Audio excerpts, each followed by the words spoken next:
Ainsi, Donald a un nouveau projet qui renvoie la Trump Tower au rayon des pavillons de banlieue, une friche industrielle de 14 hectares le long de l'Hudson.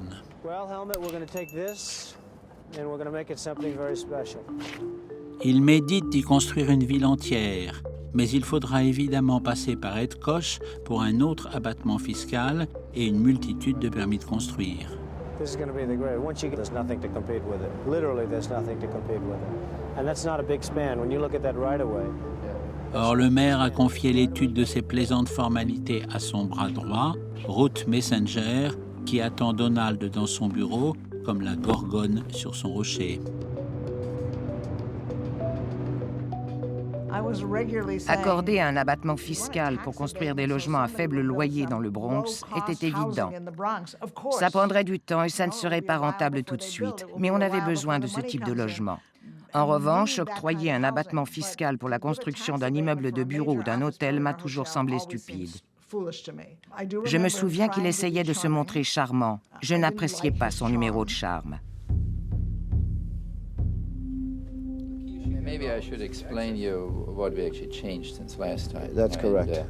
I mean, essentially, as you see that the buildings stayed unchanged, you know, the apartment buildings, and what we've been trying to do is get somehow that feeling of viaducts, bridges. I mean, after all, we're dealing here with 15 million square feet. But overall, the plan is really looking fabulous, and I suspect that when it's completed, there will be nothing to compete with us anywhere. Okay, I think it's great. It's really super, and we'll see how it all comes out. Okay. Hello. Hi. How are we doing? Là où Donald se trompe, c'est que Ruth n'est pas son ennemi. Elle a trouvé belles les maquettes de l'architecte allemand, et elle pense que l'intérêt de la ville de New York est que le projet se fasse, mais pas aux conditions exigées par Donald. Is he crazy? D'autant plus qu'il vient de sortir sans crier gare un nouveau missile, l'érection de la tour la plus haute du monde au cœur même du programme.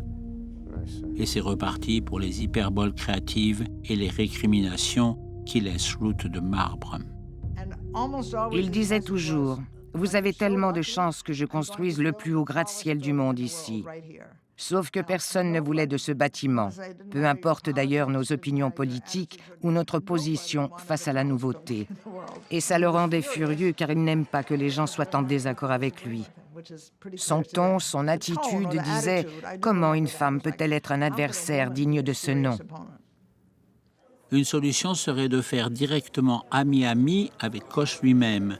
Ivana est chargée de l'opération de charme, mais Koch, qui écoute très bien ce qui se trame, devient subitement sourd lorsqu'on aborde le sujet de la tour. Ed Koch a tout donné à la ville.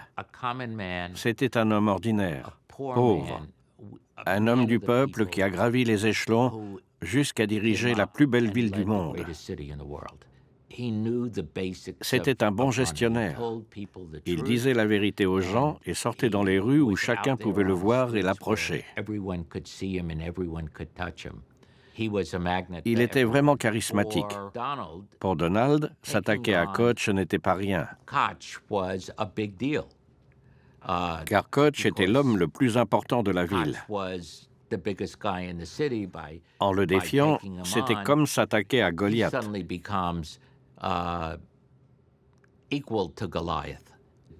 Ed Koch n'a jamais aimé Donald Trump et n'a jamais voulu avoir affaire à lui.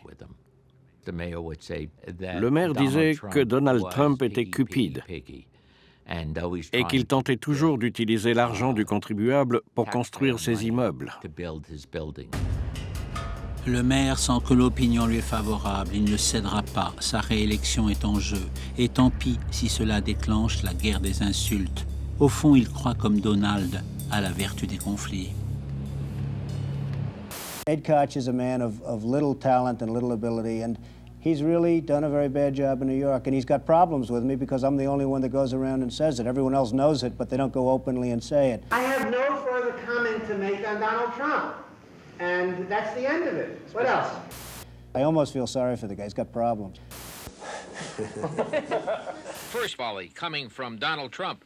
How can our idiot mayor go to Nicaragua when he can't even run New York City? The return volley from Koch. In this day and age, one does not use terms like idiot and moron to be vituperative. Après plusieurs mois de gracieuseté qui ont fait les choux gras des médias, Donald est bien obligé de reconnaître sa défaite et de mettre fin aux hostilités. Cet abattement fiscal a fait l'objet d'un désaccord et le maire a essayé de ne pas en octroyer un si généreux. Mais les règles étant ce qu'elles sont, Trump a eu quasiment tout ce qu'il voulait. Root a ramené les belligérants à la case départ. Oui pour l'abattement fiscal puisque c'est devenu la règle et non, archi non, pour la tour. À New York, on n'a pas d'ennemis éternels, seulement des gens que l'on finit toujours par retrouver. L'oubli des injures et la réconciliation fonctionnent au rythme effréné de la ville, et ni Donald ni Koch n'ont intérêt à se venger. Donald cherche déjà l'occasion qui lui permettra de renouer avec le maire. Or justement, Ed Koch est empêtré dans un problème que sa bureaucratie l'empêche de résoudre. Depuis son bureau vigie, Donald a observé que le rink, la patinoire de Central Park, est fermé et se dégrade de plus en plus. C'est un des lieux emblématiques de la vie new-yorkaise. Son abandon est une tâche dans le programme de rénovation générale de Ed Koch. Donald appelle donc la mairie, un rameau d'olivier dans une main et une paire de patins dans l'autre. Le chantier n'avait pas avancé d'un pouce depuis 13 ans. Fonctionnaires, syndicats, créanciers se tirant dans les pattes à qui mieux mieux. Donald relance les travaux, ses méthodes musclées font merveille. Ed Koch a la bonne idée de regarder ailleurs. La patinoire est livrée 4 mois plus tard. Embrassons-nous, Folleville. L'inauguration du nouveau rink est un grand moment d'hypocrisie politique. Koch a fait venir John Lindsay, le gouverneur de l'État. Donald a prié Lee Iacocca, le magnat de l'automobile. I can tell you, if it weren't for Ed Koch and Henry Stern, we wouldn't be standing here today. So I'd like to introduce our great mayor, Ed Koch. Thank you. Thank you. You just saw the modest Donald Trump. Donald vient de rendre un fier service à Ed Koch en lui tirant une épine glacée du pied. Et le maire a redonné à son adversaire une honorabilité que ses injures avaient mise à mal. Mais c'est une paix en trompe-l'œil. Ed Koch déteste toujours autant Donald en calculant ce qu'il va trouver à lui demander pour prix de ses services. Quand les choses n'avancent pas, c'est le maire qui est tenu responsable. Trump lui a proposé de régler le problème et il l'a fait.